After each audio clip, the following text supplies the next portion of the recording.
Welcome back everybody. Now we're going to do a slightly different episode here because it's going to be a little bit special. We've just hit 10,000 subscribers, which is really exciting. And I thank everyone out there that's been watching these videos, subscribing to the channel and giving us all the positive feedback on what we're doing. It has been fantastic. So I haven't done a vlog in a while and I'm working on a number of different projects and I haven't quite got a video ready. So I thought, what is a better thing to do for a 10,000 subscriber anniversary than to do a vlog and show you a bit of the behind the scenes of what goes into making a YouTube channel like ours and all the little background bits and pieces that go into it. So I thought firstly we'd start inside the shed here, show you a little bit of what it's all about. It's a very simple setup and I thought this would be a good opportunity to show you a little bit of what goes in. So we've got lights everywhere. We're actually out a light up above, which is why there's a little bit of shadow if I turn around here and it doesn't work because one of the fluoros has gone out. I tried to fix it just before this video, but it's the whole LED fixtures all integrated and I'll have to actually change the fixture over. So I'll do that before I do the next run of videos. But for now, this will work perfectly fine and it gives you a bit of the behind the scenes look as we go into it. So as part of this video, we're going to go into some of the projects that we're working on, some of the upcoming projects, but I want to hear from everyone at home on, which is what we did last year as well. Give me a list of videos that you want us to produce or projects that you want to see happen, whether it be on the Swan that we've got behind us here, the journey outside, the Ranger, or any other little DIY bits, some maintenance videos or anything like that. I know a lot of people have suggested stuff and we've got a bit of a running list of stuff we're going through and I'm trying to cobble them all together, but obviously other projects slide into the mix as well. So I tend to go off on a little tangent such as the Ranger, but I am slowly getting back to more of the camp trailer and caravan content. So as I always say at the introduction of my videos, just to keep the format working, come along as we show you what it's all about. Now, how these videos typically go is I talk for way too long and I have to go through and cut everything out. So I don't know how that's going to work when I'm moving around like this, but I'll splice something together that I think will be fairly good. But the 10,000, what that actually means, it means in just under 4 years, our channel has actually had 160,000 watch hours. So that's 160,000 hours watched of me jibber jabbering along in the background. So that is kind of cool. The channel's had over 1.5 million views, which again blows my mind. It's had over 19,000 likes. So that's all the videos that we've published and put out. Over 19,000 likes have gone into that. And I know a lot of people don't like the videos as they're watching them. That's perfectly fine. I do ask if you can do that because that helps us out with YouTube quite a lot. The likes and the interactions, which is why I'm trying to respond to comments as much as I can, does help out quite a lot. And the one thing that really blew my mind, and I wasn't aware of this until I saw the stat the other day, is that all our videos on the channel, if you put them all together, we've had over 13,000 shares. Now I share each video I put out to different Facebook groups where I can, but 13,000 is a lot. So if that is actually right, that's a lot of people that have been sharing this content around. So once again, I thank everyone for doing that. And I think that's just a sign that we're doing something right. Everyone appreciates the big smiling face that I've got and the way I go about doing things. I've got a bit of a format, a bit of formula that works now. And while this video is a little bit different, and you can see it's sort of swapping and changing as I've gone through and spliced it all together, it's a really cool thing. So I've just taken a little bit of your time to explain that because I'm really thankful. And to be honest, it blows my mind, those statistics, because this is just one dude in a garage or shed in his backyard making videos, and I'm just doing it to help everyone out. It's cool. It really is cool, and I love and enjoy what we're doing here. It's been fantastic. It's opened up a lot of doors and created a lot of experiences for us, but it's really about just getting out there and enjoying life, and that's what we're all about. What I wanted to show you was this corner of the shed. So everyone sees this. This is what I call my studio space, and it's really just the corner of the shed. It's nothing fancy. It's made up by a secondhand kitchen that I bought off Facebook Marketplace. And I've done a video on that, not this one, but the kitchen we set up in our garage as an example. think I paid $250 for it. It's got some Bunnings bench tops. It's got some other stuff left from our old kitchen back at our old house over at Mayfield West, and some shelving and bits and pieces, and that's pretty much it. Now, on the wall behind me, I actually want to fully line this. I love to line the whole shed because it gets incredibly hot in here, but at least just this section around here just to spruce it up and give it a bit of a midlife lift.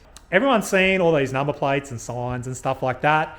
They're just cheap little add-ons that I've put in here. The neon lights and all that sort of thing just adds a little bit of jazz.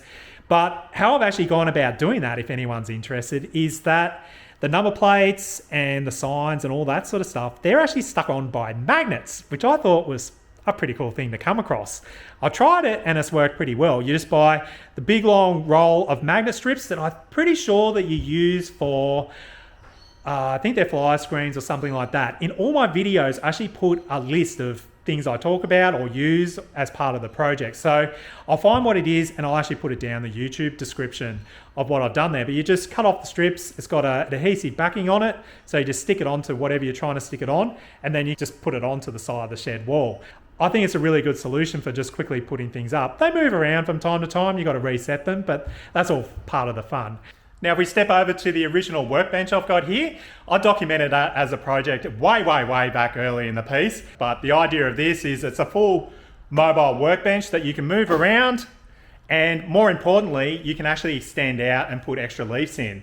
It's based on an old dining table, but by the time I pulled it all apart, all I did was use a sliding mechanism, and you could make that anyway.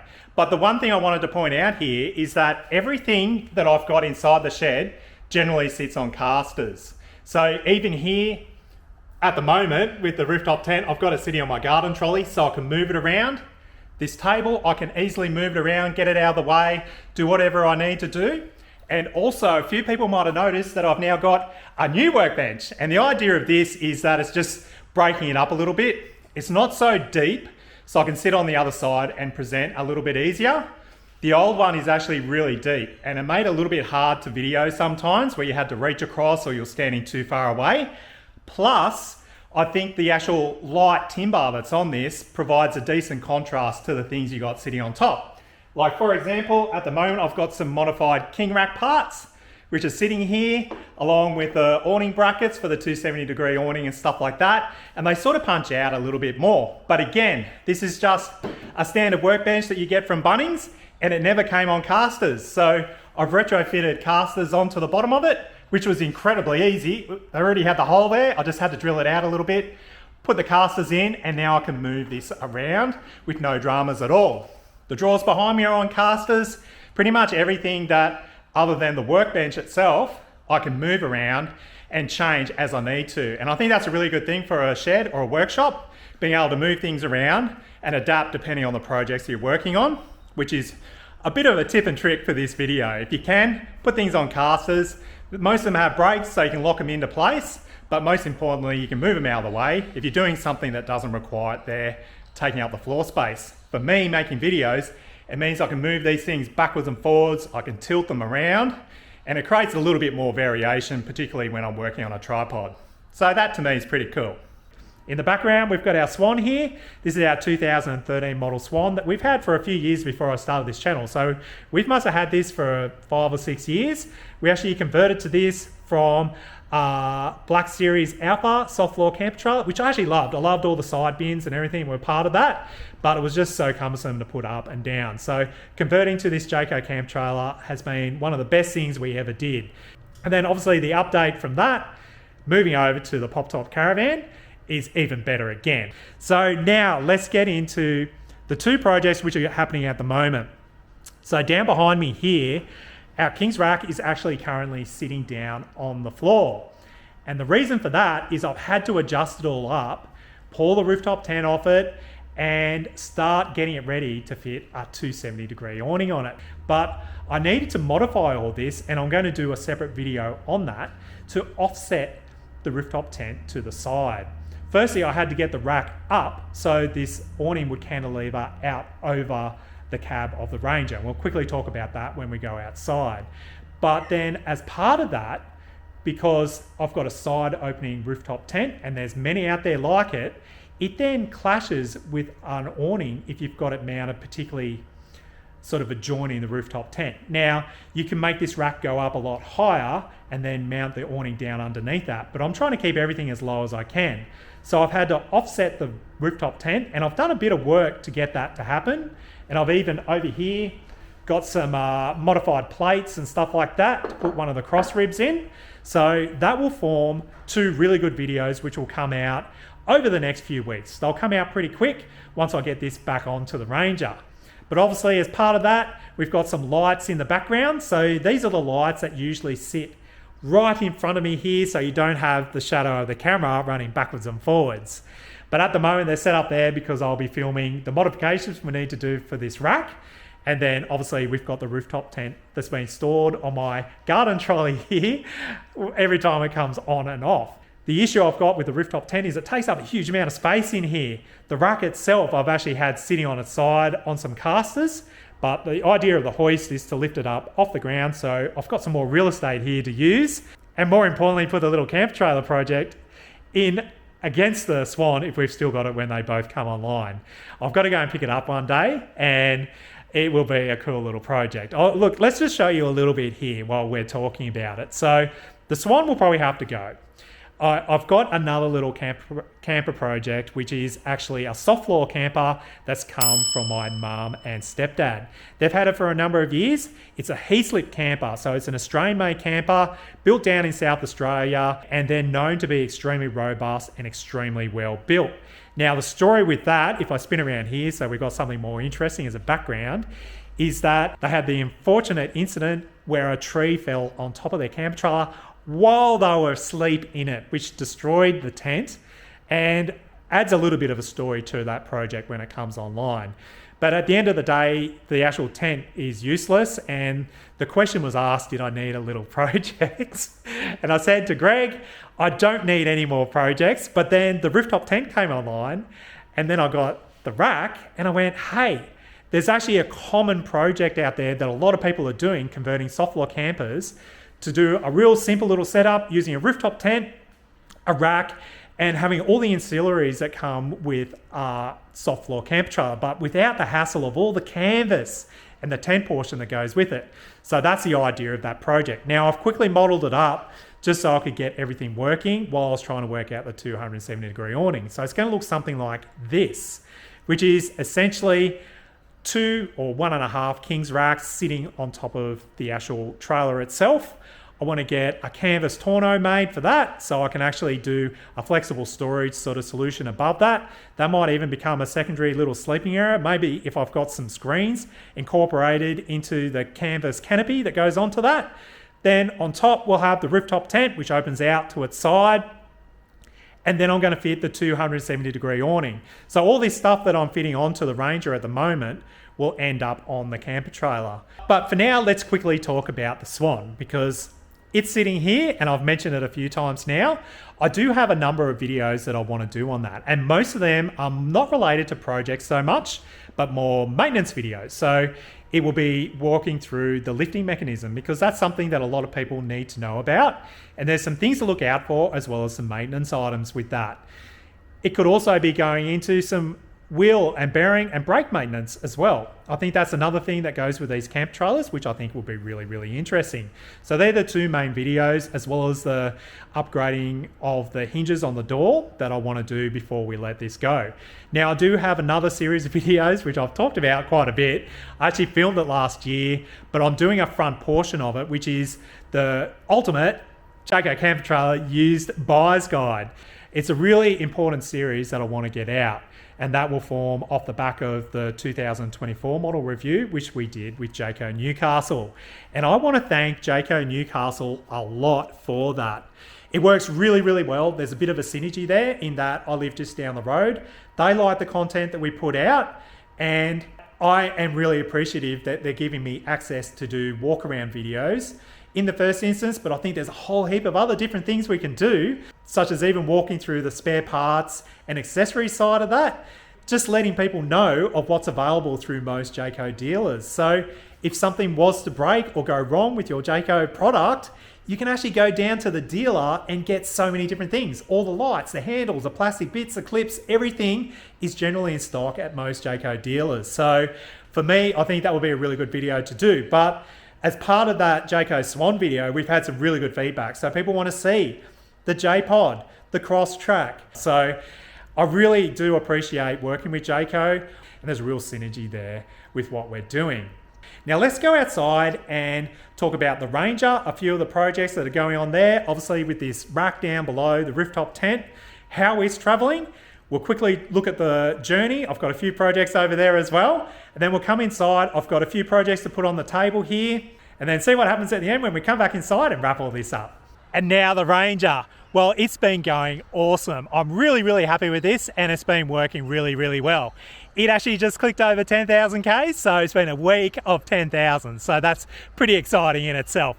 We're on our way back from Yamba, which is why we've got the waterproof bag up here, which has all our stand-up paddle boards and bits and pieces in there.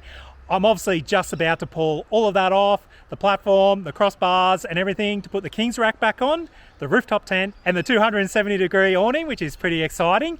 There's been a few little solutions come out in some of the Facebook groups in regards to the next gen ranges, where people have come up with a really good solution. We actually drop a front portion of the hood lining down, put some insulation in, particularly around the microphone of the Bluetooth receiver there, up on top of the roof, to actually get rid of a lot of that road noise that you typically get up above the 80 or 90 kilometer mark. So if people are interested, I'll go ahead and do a DIY video on that, because I think that will be a really good solution for anyone that uses the phone in their next gen ranges, which is pretty much everyone I think these days. So we've been doing a fair few trips over the last few weeks, which is why I'm behind a little bit with videos. But we also went about 3 or 4 weeks ago to a Jayco Newcastle Customer Appreciation Weekend up at Mount Seaview. Every different location they go to, they have something else going on. But a part of the Mount Seaview experience is obviously they organise all these four-wheel drive tours. So we christened the Ranger in its stock form, and we did what I would say for a stock four-wheel drive, some pretty gnarly off-road tracks. That highlighted a few little deficiencies, but overall I was really, really impressed. We did a lot of low range four-wheel driving, and it did really well. I was quite happy, but where we sort of came unstuck was we hit quite a bit underneath because of a lack of clearance. So it definitely needs a lift, needs some bigger tyres, and I think while you're at it, you're going to chuck some new rims on, aren't you? Now, the one little issue we've had with the Ranger actually relates to the tow ball here. And I was actually going to do a little Instagram post saying, you know, check your balls, make sure they're all nice and tight. But I don't think it's necessarily related to that. It's when we put the bike rack on, and we did a trip the other day out to Spears Point. We took the bikes out there. It's great being able to take 4 bikes and do a little explore along the lake. It was fantastic. But with the 4 bikes on the rack, it was actually rotating around on the back of the vehicle a little bit, which is pretty scary with the new vehicle with real expensive tail lights, because you don't want a bike swinging around and hitting the back of the vehicle. So I have actually come up with a solution, and that is this adapter here, which clips on over the top of the tow hitch itself, and it's got these slotted sides or straight edges on a standard 50mm tow ball. And what that does is that makes sure that the tow ball itself can't rotate on the hitch itself. So it makes it a lot more secure, to be honest, and works a lot better. So I thought I just wanted to include that as part of this vlog. But anyway, let's quickly head over to the Journey to check that out. Now, the poor old Journey is sitting out here in the weather, which isn't really what I wanted to do. But if we look up here to the outside light, I've actually got a new light fixture coming from Royce over at 3D Print RV, and he's come up with a similar little fixture as to what we converted onto our Jayco Swan about 6 months ago, where it has the same profile, so it all retrofits onto the side of these Jayco Caravans, but most importantly, it comes with a tri-color light. So instead of just having the bright white light that you've got on the outside of these Caravans, it actually means you can swap it over to a warm light, and also, most importantly, an orange light.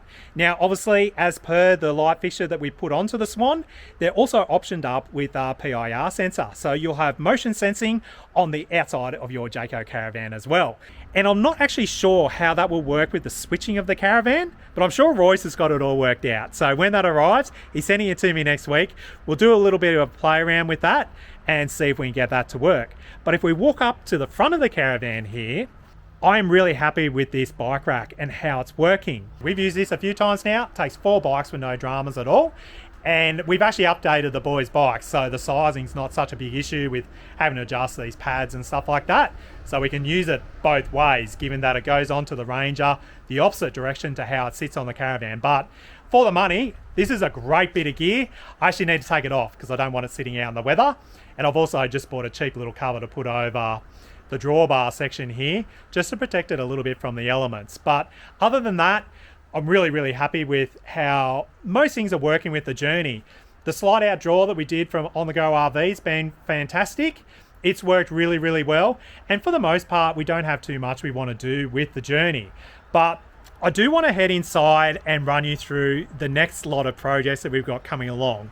I need to do a diesel heater install in this, probably sooner rather than later because it's starting to cool off now. We've just put the cover on the pool, so that shows that winter's well and truly on its way.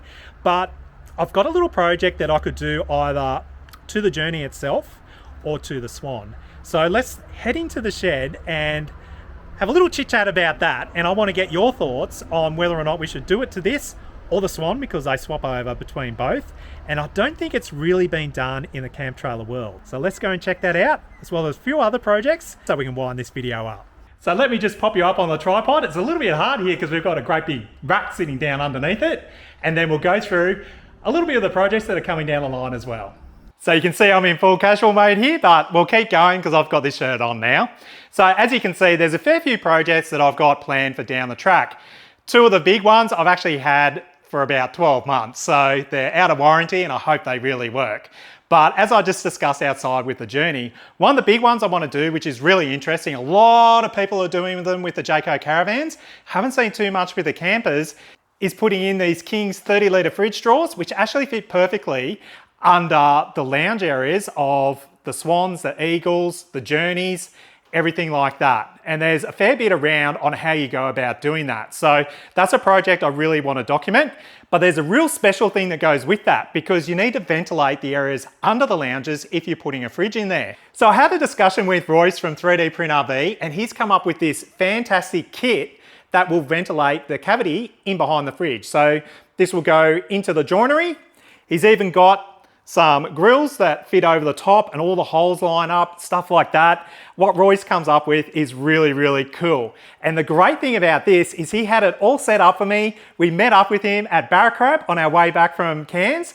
We went out for dinner, had a great time, and he had this kit ready for me to take back with me. Now, I've been too busy to fit it into either the Journey or the Swan, but I do need to get it done because I want him to start selling these kits because I think they're a really good complement for anyone that's putting one of these fridge drawers into the cabinetry of their Jayco Caravan, camp trailer, or anything like that. And he's obviously come up with the IP for it.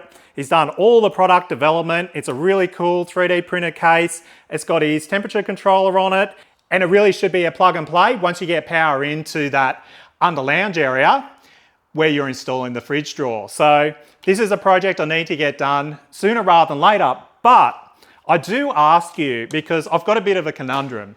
Obviously, I bought this to go into the Journey, and that would have been before we did our Cairns trip. We've got all our storage worked out really well, and to be honest, we don't really need an extra fridge. So I could put it in there, but really, I don't think I'm really going to need it because obviously we've got the other fridge that goes in the back of the ute as well that we use for a camping fridge or a beer fridge if we're staying a week somewhere. So I'm sort of trying to work out what I do. Now, the issue here is that the Journey has all the power it needs to run a fridge like this. The Swan, on the other hand, it only has a 120 amp hour battery. Now, ticking away in the back of my mind is that I'd love to do it in the Swan, and this becomes a bonus for anyone that buys it down the track because it's all fitted in there and it's getting the information out to the camp trailer group as well. The problem obviously is that it doesn't really have the battery capacity, I think, to comfortably run a fridge, particularly in the middle of summer, and that's where the 3-way fridges are really good. Now, the little thing that I could do here is that our J35 in the Journey is actually set up that we can easily convert it over and run lithium. So in the perfect world, I just upgrade the batteries in the Journey to lithium, and the two 120 amp hour batteries, which are fairly new, I would actually convert over into the Swan. So let me know what you would do here, because I think the Swan would actually deal pretty well with having a supplementary fridge in it. That increases the capacity of the little three-way. You can use this as a camp fridge. You don't have to take a portable fridge with you that we would normally sit outside. And I think that'd be a really good combo to look into. So that's where my thinking is at the moment. I just need to come up with some funds to convert the journey over to lithium. But anyway, I'm sure I can work that out. It's just one of those things. Now, if we move over here, I obviously have our portable diesel heater, which in all honesty has been one of the most watched videos on my channel forever. This gets more views than absolutely anything I do on the channel, and it's because it's more of a worldwide thing. I doubt many subscribers watch this, but it generally always sits in the top 5 of my videos, and it's had something like 300,000 views. It might be more than that, but I'm sure it's, you know, it's in the hundreds of thousands, which is pretty crazy. So obviously with the journey as well, I want to install a diesel heater. We got away with it last year because we went up to Cairns and we didn't really need heating while we were up there. And most of the places were staying on powered sites. So we had just a little heater fan as a backup there if it was a really cold night. So that was fine. So again, last year, it probably would have been before we left for Cairns as well, is that I bought a 2 kilowatt diesel heater to install into the journey. Now the idea with this is that I don't want to do it as a, you know, this is how you install a diesel heater. There's heaps of videos around on that. What I do want to do, if I come up here, is actually go through some of the add-ons you can do to improve these diesel heaters so they work really, really well. The first thing will be going through the size, because with caravans and camper trailers, you don't need a really big diesel heater. You don't need a 5 or 8 kilowatt unit, which is what the Chinese brands want to sell. Bigger is better. These work much better if they're run hard. So get a little 2 kilowatt unit like what I've got here.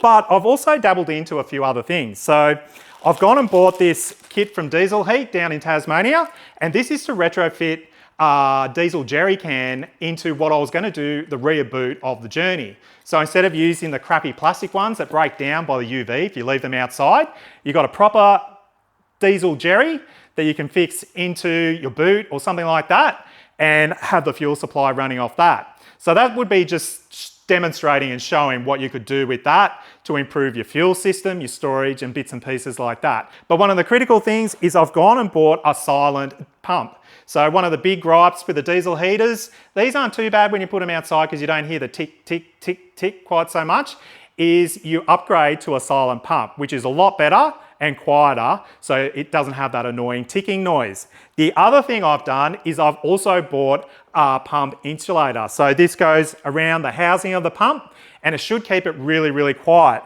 But I want to go into actually mounting these so that they're isolated from the body of the caravan or camper that you're installing them on as well. So the idea of the video won't be necessarily here's all the little steps to install it. It's all the improvements you can make to get your diesel heater working really, really well and function so that it's not annoyingly loud or anything like that. I've got a few other interesting videos I want to do. Obviously, the reviews and walkarounds have done really well, and I want to do more of them with Jayco Newcastle. So we'll gear some of them up over the next few months as well, see what happens there. I do actually want to do, because I saw this in the study while I was walking around, a bit of a lighting video as well. So go through all your lighting options and stuff like that, because I've got a fair few different versions and options to show now. And that's what I like to do. I find things, I'm like, oh, that works really well. And you know, other people see it and they go, oh, where'd you get that from? So I'm going to consolidate that into a video. And also, which is a video I've been planning to do for some time, I've been holding off because I've been collecting bits and pieces, is our security video. I mentioned that last year. I also mentioned this one last year and probably these as well. So they're all coming along. It's just, there's just not enough time in the day. So these are a few little videos I want to do. But the security one I think will be really good. And I did actually have Reolink contact me just before Christmas saying they wanted to send me some gear to demonstrate. Now, interestingly, we actually have a Reolink system here at the house that I put in just before we went to Cairns, and it's worked really well, but they've gone quiet, so I'm not sure what's happening there.